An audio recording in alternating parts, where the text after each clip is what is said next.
जय माता दी। ओम नमः शिवाय। प्रिय भक्तजनों, आज हम नवरात्रि के 5वें दिन की माता स्कंद माता की कथा का श्रवण करेंगे। नवरात्र के 5 दिनों की पूजा का शास्त्रों में बहुत महत्व बताया गया है। इस दिन साधक का मन पूरी तरह से माँ दुर्गा के स्कंद माता रूप में लीन हो जाता है। यह एक बहुत महत्वपूर्ण दिन होता है जब साधक को अपने आध्यात्मिक विकास में एवं महत्वपूर्ण छलांग लगाने का मौका मिलता है। माँ दुर्गा के 5 रूप में से एक स्कंद माता है। ये भगवान स्कंद की माता है जो कुमार कार्तिकेय के नाम से भी जाने जाते हैं। भगवान स्कंद प्रसिद्ध तारकासुर संग्राम में देवताओं के सेनापति बने थे और पुराण में इन्हें शक्तिधर और कुमार कहा जाता है। इनका वाहन मयूर है, इसीलिए इन्हें मयूर वाहन भी कहा जाता है। भगवान स्कंद की माँ होने के कारण माँ दुर्गा के इस रूप को स्कंद माता के नाम से जाना जाता है। स्कंद माता की कथा। जब राजा दक्ष के यज्ञ में माता सती अग्निकुंड में कूदकर भस्म हो गई, तब शिवजी विलाप करते हुए गहरी तपस्या में लीन हो गए। इससे सृष्टि शक्तिहीन हो गई। असुरों ने इसे मौके का लाभ उठाया। पौराणिक कथाओं में वर्णित है कि एक असुर था जिसका नाम तारकासुर था। उसने अपनी कठोर तपस्या से ब्रह्मा जी को प्रसन्न कर अमर होने का वरदान मांगा। तब ब्रह्मा जी ने कहा, इस धरती पर जिसका जन्म हुआ है उसका मरना निश्चित है। कोई भी अमर नहीं हो सकता। तुम कोई और वर मांगो।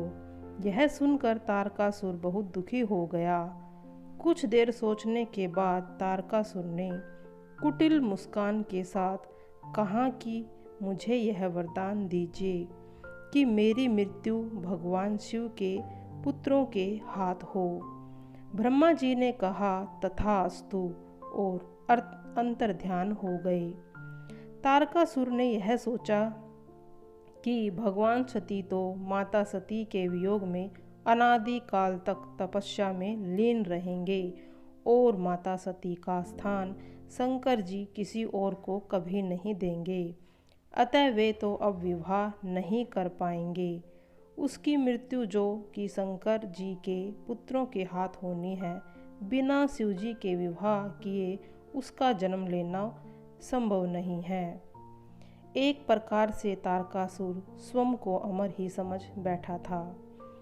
वह बहुत शक्तिशाली और क्रूर था। यह वरदान मिलने के बाद उसने देवताओं पर अत्याचार करने शुरू कर दिए। देवतागण बहुत परेशान हो गए और उन्होंने ब्रह्मा जी से मदद मांगी। ब्रह्मा जी ने कहा, तारकासुर का अंत शिवपुत्र ही कर सकते हैं। यह सुनकर इंद्र और समस्त देवतागण भगवान शिव के पास पहुंचकर इस सृष्टि को तारकासुर से मुक्ति दिलाने का निवेदन किया। शिवजी ने सभी देवताओं को इस समस्या से मुक्त कराने का वचन दिया। तब भगवान शंकर पार्वती के अपने प्रति अनुराग की परीक्षा लेते हैं और माता पार्वती की तपस्या से प्रसन्न होकर उनसे विवाह करते हैं। विवाह के बाद शिव पार्वती के पुत्र स्कंद कार्तिकेय का जन्म हुआ। कार्तिकेय बाल अवस्था से ही बहुत वीर और शक्तिशाली थे। उन्होंने दुष्ट असुरों का संहार शुरू किया। अंततः वो समय भी आ गया जिसकी देवताओं को युगों से प्रतीक्षा थी। उन्होंने तारकासुर से युद्ध किया। एक भयंकर युद्ध हुआ जिसमें कार्तिकेय ने तारकासुर का वध कर दिया। देवताओं ने कार्तिकेय की वीरता की प्रशंसा की और उन्हें देवता का सेनापति बना दिया। भगवान शंकर के दूसरे पुत्र थे स्कंद, जिन्हें सुब्रमण्यम मुरुगन और कार्तिकेय के नाम से जाना जाता है।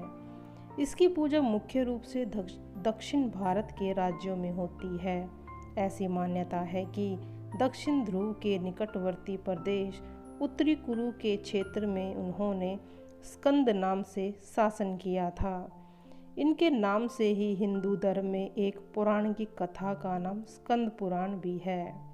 स्कंद माता की उपासना नवरात्रि के 5वें दिन की जाती है। इस दिन साधक का मन विशुद्ध चक्र में अवस्थित होता है।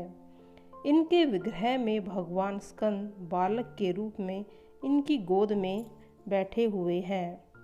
स्कंद माता की 4 भुजाएं, जिनमें से दाहिनी तरफ की ऊपर वाली भुजा से 6 शीश वाले भगवान स्कंद को गोद में पकड़े हुए हैं और दाहिनी तरफ से नीचे भुजा जो ऊपर की ओर उठी हुई है में कमल का फूल है। बाईं तरफ की ऊपर वाली भुजा पर मुद्रा में है और नीचे वाली भुजा में भी कमल का फूल है। ये भगवान स्कंद कार्तिकेय की माता है। इनकी 4 भुजाएं हैं और इनका वर्ण शुभ्र है।